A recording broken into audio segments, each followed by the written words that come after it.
Hi friends, welcome back to our channel. எல்லாரும் எப்படி இருக்கீங்க? கண்டிப்பாக நல்லா இருப்பீங்க நம்புகிறேன்.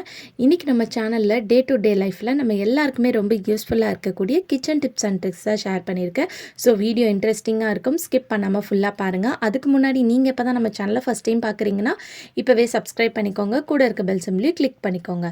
இப்போ வாங்க வீடியோக்குள்ளே போகலாம். ஃபர்ஸ்ட் டிப் என்னென்னு பார்க்கலாம். இந்த மாதிரி நம்மக்கிட்ட கட்டைப்பை குச்சி இல்லை வேஸ்ட்டாக இந்த மாதிரி ஏதாவது நம்ம கிட்ட வந்து நிறைய இந்த மாதிரி ஸ்டிக் இருக்கும் இல்லையா, அதை வந்து எடுத்துக்கோங்க. அதுக்கப்புறம் வந்து பார்த்திங்கன்னா இந்த உள்ளன் த்ரெட் வந்து எடுத்திருக்கேன். இது இல்லைனா உங்ககிட்ட ஏதாவது கயிறு இருந்துச்சுன்னா கூட நீங்கள் எடுத்துக்கலாம். இது வந்து 10 ருபீஸ் தான் இந்த ஒரு ரோல், வேணும்னா நீங்கள் வாங்கிக்கலாம். இப்போ இந்த உள்ளன் த்ரெட்டில் வந்து நம்ம ஜடை பின்ன போகிறோம். நார்மலாக நம்ம ஜடை எப்படி பின்னுவோமோ அது மாதிரி பின்ன போகிறோம். ஸோ வந்து நான் 2 எடுத்துக்க போகிறேன் நூல். ஸோ ஆக மொத்தம் பார்த்திங்கன்னா 6 நூல் வந்து இருக்கணும் ஒரே இதில். நம்ம வந்து 2 சேர்த்து அதை வந்து ஜடை போட போகிறோம். கீழே இருக்கிற இடத்துல மட்டும் எல்லாத்தையும் வந்து நான் தனித்தனியாக கட் பண்ணி எடுத்துருக்கேன். மேலே வந்து நான் கட் பண்ணல. இப்போ இதை ஈஸியாக நம்ம ஜடை பின்னுறதுக்கு ஒரு நோட்லேயோ இல்லை டேபிள்லையோ இந்த மாதிரி வச்சுட்டு மேலே வந்து ஒரு செலோ டேப் வந்து ஒட்டிக்கோங்க. ஒட்டிட்டிங்கன்னா உங்களுக்கு அது வந்து நகராமல் இருக்கிறனால ஈஸியாக உங்களுக்கு அது ஜடை பின்னுறதுக்கு இருக்கும். ஸோ இப்போ இந்த மாதிரி ஒட்டினதுக்கப்புறம் நம்ம எடுத்து வச்சுருக்க இந்த கயிறுலேருந்து 2 வந்து நம்ம வச்சுக்க போகிறோம். ஸோ இந்த சைடு 2, சென்டரில் 2, right side 2, left side 2. So இந்த மாதிரி 2 சேர்த்து வந்து நம்ம நார்மல் நம்ம தலைமுடிக்கு ஜடை போடுவோம் இல்லையா, அது மாதிரி வந்து இதை வந்து நம்ம ஜடை போட்டு எடுத்துக்கலாம். ஸோ இந்த மாதிரி ஜடை போட்டுட்டு கீழே வந்து கடைசியில் வரும்போது ஒரு நாட் போட்டுருங்க. அப்போ தான் வந்து அந்த ஜடை வந்து உங்களுக்கு அவராமல் இருக்கும். ஸோ அதனால் கீழே வந்துட்டு கடைசியில் வந்து ஒரு நாட் மட்டும் போட்டு விட்டுக்கோங்க. மேலே இருக்கிற போர்ஷன் வந்து நான் ஏன் கட் பண்ணலன்னு பார்த்தீங்கன்னா, நம்ம வந்து அதை கடைசியில் வந்து அந்த கட்டைப்பை ஸ்டிக் இருக்கு இல்லையா, அதில் வந்து நம்ம மாட்டிக்க போகிறோம். ஸோ இப்போ வந்து நம்ம இந்த மாதிரி 2 ஜடை வந்து பின்னி எடுத்துக்கிட்டோம். மேலே வந்து நான் கேப் வச்சுருக்கேன் கட் பண்ணாமல். ஏன்னா இந்த ஸ்டிக்கை வந்து நம்ம இதுக்குள்ளே வந்து மாட்டி விட்டுக்கணும். ஸோ அதனால் மேலே மட்டும் நான் கட் பண்ணாமல் வச்சுருக்கேன். ஸோ இந்த மாதிரி 2 சைடும் வந்து நம்ம மாட்டிக்கலாம். இப்போ மாட்டினதுக்கப்புறம் 1 பை 1 வந்து நீங்கள் உங்களுக்கு எவ்வளோ லேயர் வேணுமோ அதுக்கேற்ற மாதிரி நீங்கள் இந்த நூலில் வந்து ஜடை பின்னி எடுத்துக்கணும். இப்போ நான் வந்து 3 ஸ்டிக் வைக்க போகிறேன்.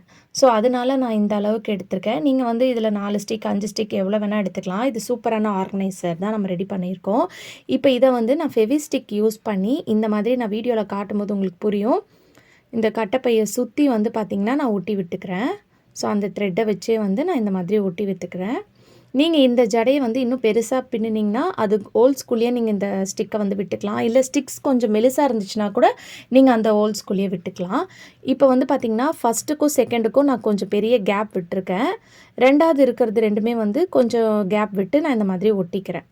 ஸோ அவ்வளோதான், நம்ம ஆர்கனைசர் வந்து சூப்பராக வந்து பார்த்திங்கன்னா ரெடி ஆயிடுச்சு. இப்போ இதை வந்து நம்ம ஹேங் பண்ணுறதுக்கு மட்டும் மேலே வந்து ஒரு ட்ரையாங்கிள் ஷேப்பில் வந்து கயிறு வந்து கட்டி தொங்க விட்டுட்டேன். ஸோ பார்க்குறதுக்கு இப்படி தான் இருக்கும். இது எதுக்குன்னு பார்த்திங்கன்னா நம்ம வீட்டில் வச்சுருக்க கிளிப்ஸ் எல்லாம் மாட்டிக்கலாம். மேலே வந்து பசங்களோட ஏர் பேண்ட்ஸ்லாம் மாட்டுறதுக்காக தான் நான் கொஞ்சம் பெரிய ஸ்பேஸ் வந்து விட்டேன். கீழே வந்து பார்த்திங்கன்னா நம்ம யூஸ் பண்ணுற கிளச்சஸ் கிளிப்ஸ்லாம் மாட்டிக்கலாம். நம்ம அங்கங்கே தூக்கி போட்டு வைப்போம். இந்த மாதிரி தூக்கி போடாமல் ஒரே இடத்துல இருந்துச்சுன்னா நம்மளுக்கு எடுத்து யூஸ் பண்ணுறதுக்கு ரொம்ப ஈஸியாக இருக்கும். வேணும்னா இதில் ஃபஸ்ட் ரோவில் செயின்ஸு அதெல்லாம் கூட வேணும்னாலும் நீங்கள் போட்டு மாட்டி வச்சுக்கலாம். கீழே வந்து இந்த மாதிரி நம்ம யூஸ் பண்ணுற ஏர்க்கு யூஸ் பண்ணுற அக்சசரிஸ்லாம் மாட்டி வச்சுக்கலாம். இந்த ஆர்கனைசர் வந்து ஆன்லைன்லலாம் விற்கிது. பட் ஆனால் வேஸ்ட்டாக இருக்கக்கூடிய பொருளை வச்சு நம்மளே வீட்டில் வந்து ரெடி பண்ணிடலாம். கண்டிப்பாக இந்த டிப் பிடிச்சிருந்துச்சுன்னா இந்த வீடியோக்கு ஒரு லைக் கொடுங்க. அடுத்த டிப் என்னென்னு பார்க்கலாம். நம்ம வீட்டில் தோசைக்கல்லில் வந்து ஃபிஷ்ஷு ஆம்லெட் போடுறதுக்குன்னு தனியாக வச்சுருப்போம். அந்த தோசைக்கல் வந்து நம்ம என்ன தான் நல்லா க்ளீன் பண்ணால் கூட சம்டைம்ஸ் வந்து ஏதாவது நெக்ஸ்ட் டைம் எடுத்து நம்ம மீன் வறுத்த அந்த தோசைக்கல்லில் வேறு ஏதாவது செய்யறதுக்கு பார்த்தோன்னா அந்த ஸ்மெல் வந்து பார்த்திங்கன்னா இருக்கும். ஸோ அதுக்கு இந்த டிப்பை வந்து ஃபாலோ பண்ணிக்கோங்க. கொஞ்சமாக புளிச்சு போன தோசை மாவு அதுலேயே வந்து விம் லிக்விட் ஊற்றிட்டு இந்த மாதிரி நல்லா தேய்ச்சி ஸ்க்ரப் பண்ணிவிட்டு ஒரு 5 மினிட்ஸ் அப்படியே ஊற விட்டுருங்க. அதுக்கப்புறம் நல்லா தேய்ச்சி நீங்கள் வாஷ் பண்ணி எடுத்திங்கன்னா உங்களுக்கு அதில் இருக்கிற எண்ணெய் பிசுக்கும் போயிடும். அதே மாதிரி அந்த ஸ்மெல்லும் நீங்கள் அவாய்ட் பண்ணலாம். ட்ரை பண்ணி பாருங்கள். அடுத்த டிப் என்னென்னு பார்க்கலாம். நம்ம வாழைப்பழத்தை ஒரே நாளில் பழுக்க வைக்கணும்னு நினச்சிங்கன்னா இந்த டிப் ஃபாலோ பண்ணிக்கோங்க. என்கிட்ட காயாக இல்லை, அதனால் நான் இந்த பழம் வந்து எடுத்துருக்கேன். ஸோ இந்த வாழைப்பழத்தை பழுக்க வைக்கிறதுக்கு நிறைய மெத்தட் வந்து ஃபாலோ பண்ணுவாங்க. ஆனால் ஈஸியாக இந்த மெத்தடை நீங்கள் ஃபாலோ பண்ணிக்கோங்க. எவ்வளோ காயான பழமாக இருந்தாலும் ஒரே நாளில் நீங்கள் பழுத்து எடுத்துடலாம். அதுக்கு வந்து இந்த மாதிரி ஒரு நல்ல ஒரு ஏர்டைட் கண்டெய்னர் எடுத்துக்கோங்க. அதில் வந்து நீங்கள் இந்த வாழைப்பழத்தை எந்த பழம் வந்து காயாக இருக்கோ அதை போட்டுட்டு அதுக்கு மேலே வந்து தக்காளி தக்காளி இல்லைன்னா நம்ம கண்டிப்பாக எல்லார் வீட்லேயும் தக்காளி இருக்கும். நீங்கள் ஆப்பிள் கூட போட்டுக்கலாம். பட் ஆப்பிள் நிறைய பேர் சம்டைம்ஸ் இருக்காது. தக்காளி இல்லாத வீடே இருக்காது. கண்டிப்பாக எல்லார் வீட்லேயும் தக்காளி வச்சுருப்போம். ஸோ இந்த தக்காளி இந்த மாதிரி போட்டுட்டு நல்லா டைட்டாக மூடி போட்டு மூடிருங்க. முடிஞ்ச அளவுக்கு ஸ்டீல் பாத்திரமா பார்த்து எடுத்துக்கோங்க. நல்லா இந்த மாதிரி அகலமாக. தக்காளி வந்து பார்த்திங்கன்னா நல்லா பழமான தக்காளியாக இருக்கணும். இந்த மாதிரி பண்ணும்போது ஈஸியாக சிம்பிளான மெத்தடில் வந்து பார்த்திங்கன்னா நீங்கள் வாழைப்பழத்தை வந்து பழுத்து எடுத்துடலாம். எந்த ஒரு நீங்கள் வந்து புகை போடுறதோ அந்த மாதிரி நிறைய பேர் நிறைய ட்ரிக்ஸ் வந்து ஃபாலோ பண்ணுவாங்க. ஆனால் ஒரே நாளில் ஈஸியாக இந்த மெத்தட் ஃபாலோ பண்ணிங்கன்னா ஒரே நாளில் உங்களுக்கு ஈஸியாக வந்து உங்கள் வாழைப்பழம் பழுத்து வந்துடும். ஸோ கண்டிப்பாக இந்த டிப்பை ட்ரை பண்ணி பாருங்கள்.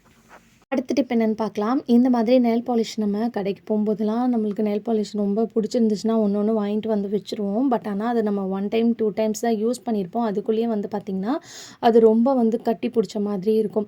அது ஆகாமல் இருக்கிறதுக்கு இந்த டிப்பை வந்து ஃபாலோ பண்ணிக்கோங்க. ஒரு கண்டெய்னர் அதுக்கேற்ற மாதிரி ஒரு சைஸ் பவுல் எடுத்துக்கோங்க. நான் வந்து இங்கே மஷ்ரூம் நம்ம வாங்கும்போது கொடுப்பாங்க இல்லையா, அந்த பாக்ஸ் தான் எடுத்திருக்கேன். இதை வந்து நீங்கள் ட்ரெஸ்ஸிங் டேபிளில் வச்சு ஆர்கனைஸ் பண்ணுறதுக்கு கூட யூஸ் பண்ணிக்கலாம். இந்த மாதிரி ஒரு பாக்ஸில் வச்சு நீங்கள் ஃப்ரிட்ஜில் வச்சுருங்க. நீங்கள் ஃப்ரிட்ஜில் வச்சிட்டிங்கன்னா உங்களுக்கு அது அவ்வளோ சீக்கிரத்தில் வந்து பார்த்திங்கன்னா அது கட்டி பிடிக்காது.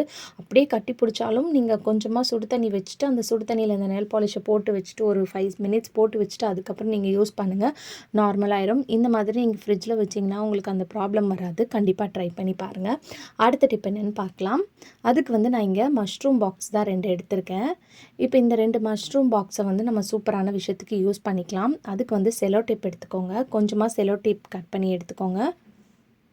இப்போ இந்த செல்லோ டேப்பை வந்து இந்த 2 பாக்ஸும் சேர்த்துன மாதிரி நம்ம இந்த கேப்பில் வந்து ஒட்டிக்கலாம். ஸோ வீடியோவில் பார்க்கும்போது உங்களுக்கு புரியும். ஸோ இதை 2த்தையும் சேர்த்து இந்த மாதிரி ஜாயின் பண்ணி வச்சுக்கோங்க. வச்சுட்டு இந்த செல்லோ டேப்பை வந்து 2த்தையும் சேர்த்து நம்ம நல்லா ஒட்டிக்கிட்டு எக்ஸ்ட்ராவாக இருக்கக்கூடியதை சைடில் இருக்கிறத வந்து நம்ம கட் பண்ணிடலாம். ஏன்னா இது வந்து நம்ம ஓப்பன் பண்ணி க்ளோஸ் பண்ணி யூஸ் பண்ண போகிறோம். ஸோ சைடில் உங்களுக்கு எக்ஸ்ட்ராவாக இருந்துச்சுன்னா கண்டிப்பாக வந்து உங்களுக்கு அது வந்து டிஸ்டர்பன்ஸாக இருக்கும் ஓப்பன் பண்ணுறதுக்கு க்ளோஸ் பண்ணுறதுக்கு. இந்த மாதிரி நல்லா ப்ரெஸ் பண்ணி விட்டுருங்க. இப்போ இங்கே இருக்கக்கூடிய எக்ஸ்ட்ரா வந்து நம்ம கட் பண்ணி எடுத்துக்கலாம். சூப்பரான ஆர்கனைசர் வந்து பார்த்திங்கன்னா நம்மளுக்கு ரெடி ஆயிடுச்சு. ஸோ இதை வந்து நீங்கள் மல்டி பர்பஸாக வந்து நீங்கள் யூஸ் பண்ணிக்கலாம். எதுக்கு வேணாலும் யூஸ் பண்ணிக்கலாம். நான் வந்து இதில் வந்து நம்ம எக்லாம் வச்சு வந்து நம்ம கவுண்டர் டாப் மேலே வந்து வச்சுக்கிட்டோன்னா நம்மளுக்கு எடுத்து யூஸ் பண்ணுறதுக்கு ஈஸியாக இருக்கும். ஸோ அதுக்கு தான் நான் யூஸ் பண்ணியிருக்கேன். நீங்கள் வந்து இதை வந்து மல்டி பர்பஸாக யூஸ் பண்ணிக்கலாம். நீங்கள் வந்து ட்ரெஸ்ஸிங் டேபிளில் உங்கள் அக்சசரிஸ் வந்து போட்டு வைக்கிற கிளிப்ஸ் பாக்ஸாக யூஸ் பண்ணிக்கலாம். இல்லை மேக்கப் ப்ராடக்ட்ஸ் இருக்கும் இல்லையா, அதை போட்டு வைக்கிறதுக்கு கூட நீங்கள் யூஸ் பண்ணிக்கலாம். இது ரொம்பவே வந்து பார்த்திங்கன்னா சூப்பராக இருக்கும். ஸோ வேஸ்ட்டாக தூக்கி போடக்கூடிய மஷ்ரூம் பாக்ஸை வந்து நீங்கள் இப்படி கூட நீங்கள் யூஸ் பண்ணிக்கலாம். கண்டிப்பாக இந்த டிப் ரொம்ப யூஸ்ஃபுல்லாக இருக்கும். ட்ரை பண்ணி பாருங்கள். அடுத்த டிப் என்னென்னு பார்க்கலாம். ஸோ இந்த மாதிரி நம்ம மசாலா ஐட்டம்ஸ்லாம் ஓப்பன் பண்ணிவிட்டு அப்படியே விட்டுருவோம் இல்லையா. இது என்னென்னு பார்த்திங்கன்னா நம்ம பிரெட் பேக்கெட் வாங்கும்போது அதை க்ளோஸ் பண்ணி லாக் பண்ணுறதுக்கு ஒரு த்ரெட் மாதிரி கொடுப்பாங்க. அதை எடுத்து வச்சுக்கிட்டிங்கன்னா நீங்கள் யூஸ் பண்ணுற மசாலா ஐட்டம்ஸ்லாம் வந்து நம்ம கிளிப் போடுவோம். அந்த மாதிரி கிளிப் இல்லாத டைமில் இதை வச்சு நீங்கள் ஒரு நாட் போட்டுட்டிங்கன்னா உங்களுக்கு நல்லா டைட்டாக ஃபிக்ஸ் ஆயிரும். இந்த மாதிரி போட்டுட்டு நீங்கள் யூஸ் பண்ணுற பாக்ஸில் போட்டு ஸ்டோர் பண்ணி வச்சுக்கலாம். ட்ரை பண்ணி பாருங்கள். ஓகே ஃப்ரெண்ட்ஸ், இன்றைக்கி வீடியோவில் நான் ஷேர் பண்ணி இந்த டிப்லேருந்து ஏதாவது ஒரு டிப் கண்டிப்பாக உங்களுக்கு யூஸ்ஃபுல்லாக இருக்கும். அப்படி யூஸ்ஃபுல்லாக இருந்துச்சுன்னா மறக்காமல் நம்ம சேனலில் லைக் பண்ணுங்கள், ஷேர் பண்ணுங்கள், கமெண்ட் பண்ணுங்கள், சப்ஸ்கிரைப் பண்ணிக்கோங்க. தேங்க்யூ ஃபார் வாட்சிங்.